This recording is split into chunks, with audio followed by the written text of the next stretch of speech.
All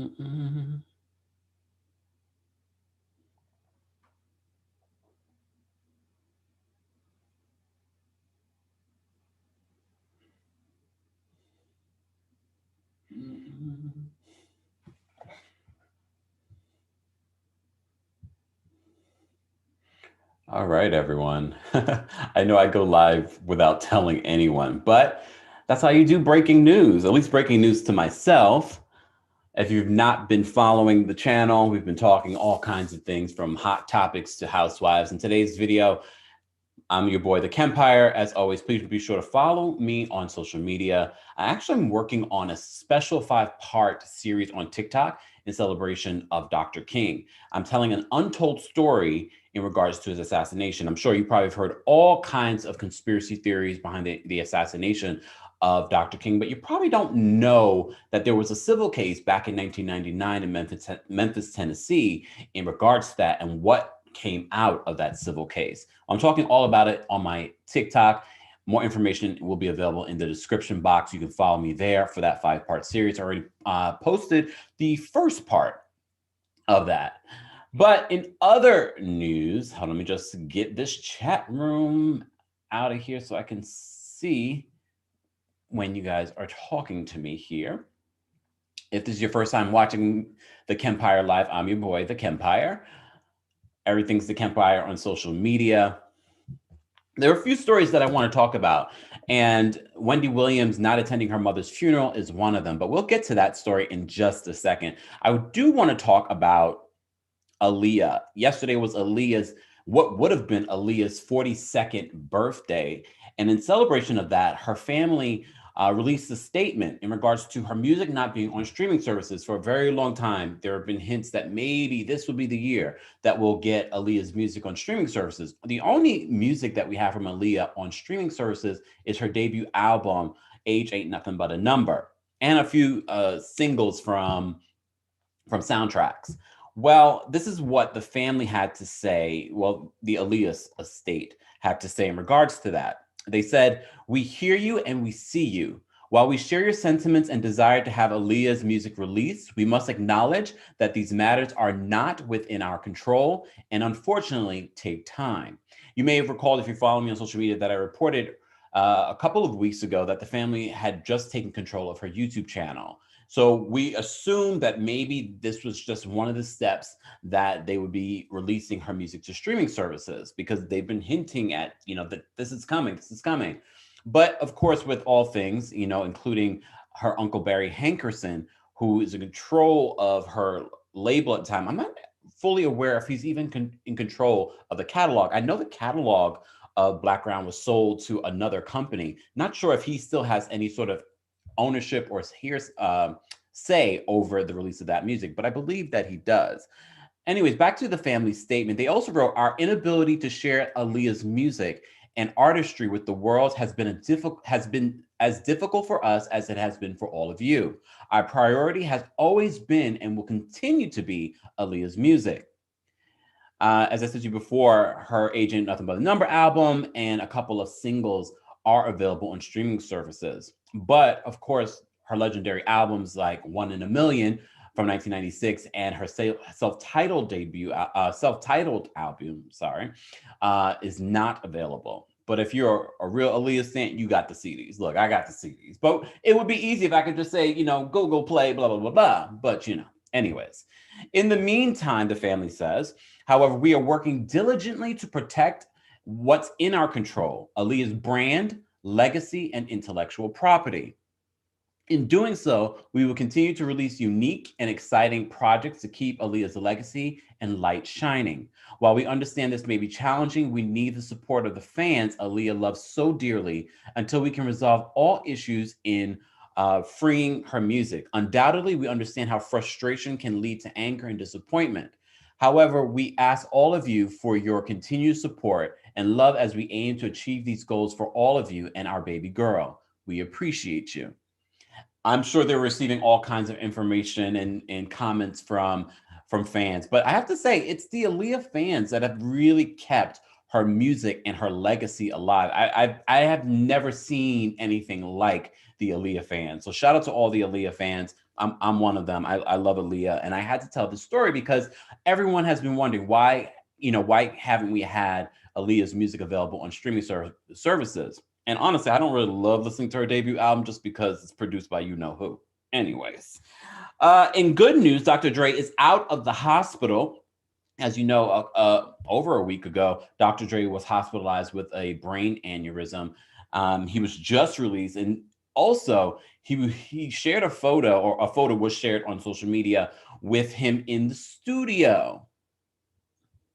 One thing, if you know Dr. Dre, he's always in the studio, and he has a team of people in the studio. Anyways, they're hinting, and producer Dem Joints is hinting that they're possibly working on Detox 21. As you may recall, Detox, the follow up, people have been waiting for a very, very long time. I'm not waiting. If it comes, it comes. It comes. It's the same with the Rihanna album. I would love a Rihanna. Probably no. I probably want a Rihanna album more than I want a Detox album. Just saying, be honest. But I'm not pressuring these artists to release music. Music, can't be released like some of these artists that release a song every other day. If you really want classics, they take their time, and sometimes it takes decades.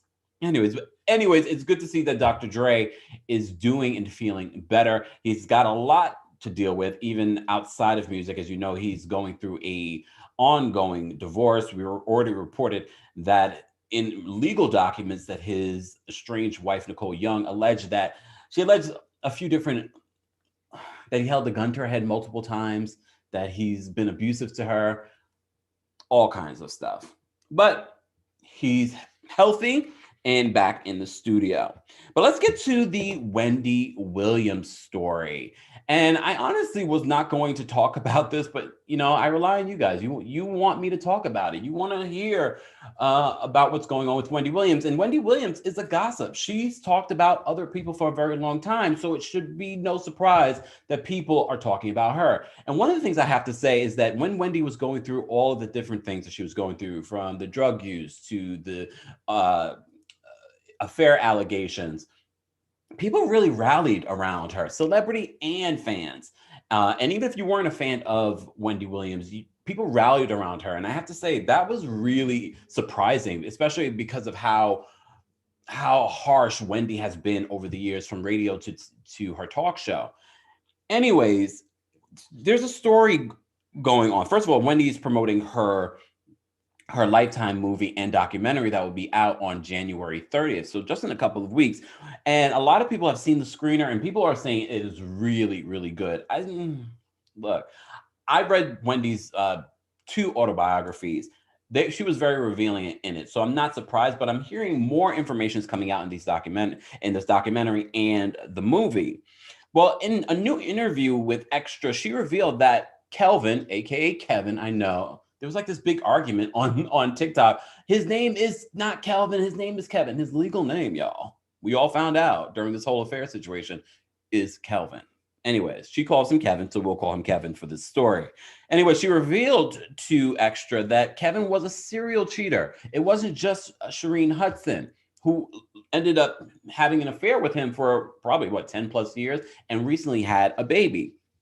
We also found out that Kevin recently moved to Florida. So that will lead us into the story of him attending Wendy's mom's funeral. Anyway, so one of the other stories, she said in this interview with Extra that he was a serial cheater. Also, they brought up the allegation that she makes in the documentary that she was raped by a one-hit wonder. Mind you, I did not know this one-hit wonder, but apparently it was in the 80s. I was a baby. Anyways, Sherrick allegedly is the accused, and she revealed this not during the Extra interview. She didn't want to reveal it in the documentary. She didn't reveal it in the Extra interview, but because of you guys, and I love you guys, you let me know that she did reveal it in an ET Canada interview. Well, she said in the ET Canada interview that it was Sherrick, an R&B star, and she was interviewing him. He switched the tables on her during the interview, and she went to his hotel room. I mean, I really didn't love what Wendy said in regards to what women should be looking out for. Women should not feel if they go to a hotel room that they should be raped. Just saying. And that's not what she was saying, but the way that she was saying, it was like, Wendy, I don't think that's the lesson to learn in regards to if you go to a hotel room, but I digress. Wendy's always been a little weird with her advice.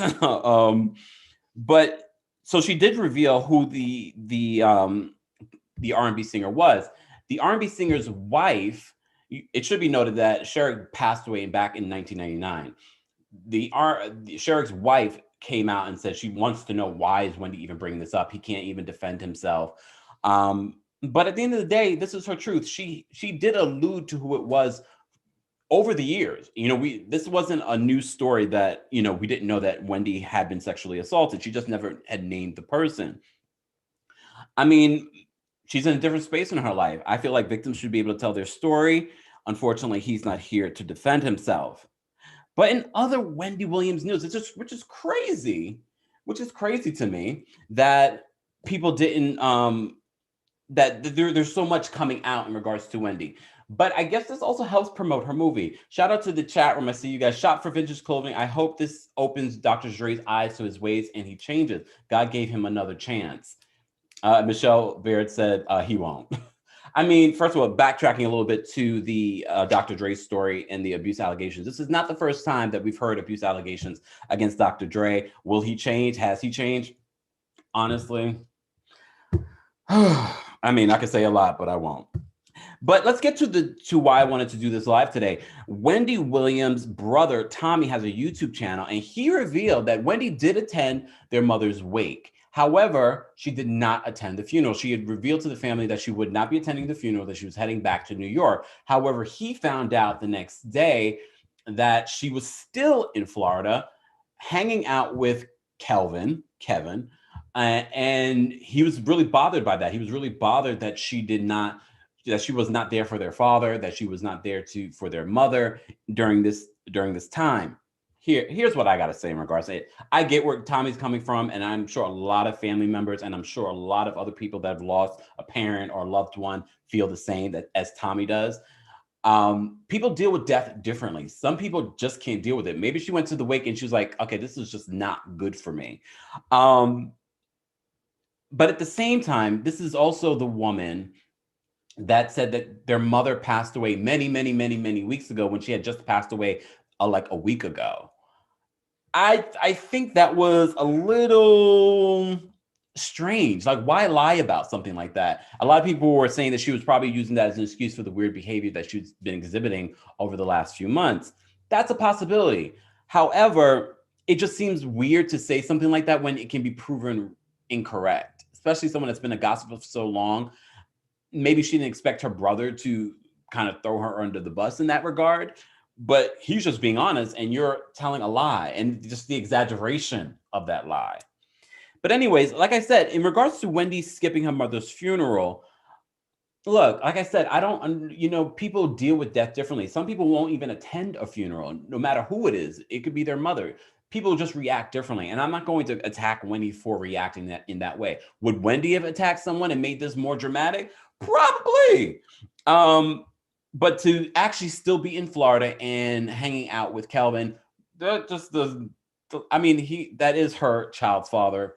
They're going to have a relationship. She's even said that. She said that they still talk here and there, and that he attended the funeral. But Tommy, in this video, I'll post a link in the description once I'm done with this live, so you can watch the video. It's about 30 minutes. He's really hurt by her actions, and I'm sure there's more to it that he didn't reveal. And I have to say, Wendy's family, her brother and sister, have been really quiet. They haven't thrown her under the bus, and I'm sure they know a lot of stuff that they could have shared, but they have not over the years of Wendy being in the public eye. So we should give him credit in that regard. But she may need to reach out to him, because I'm sure she's going to hear about this video or see this video that he did. Why did Wendy decide to skip her mother's funeral? Like I said, I'm not going to judge her. You guys might, but I won't.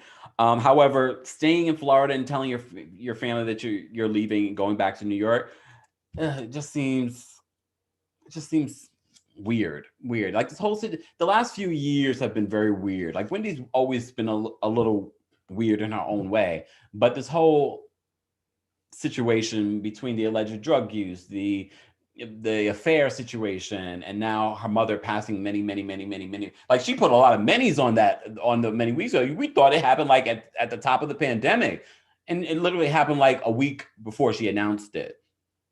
Not sure why she decided to do that. But anyways, as always, let's continue the conversation in the comments. I want to hear from you guys. Don't forget to like, comment, subscribe, and hit that notification bell so you don't miss out on any of the uploads, especially when I go live.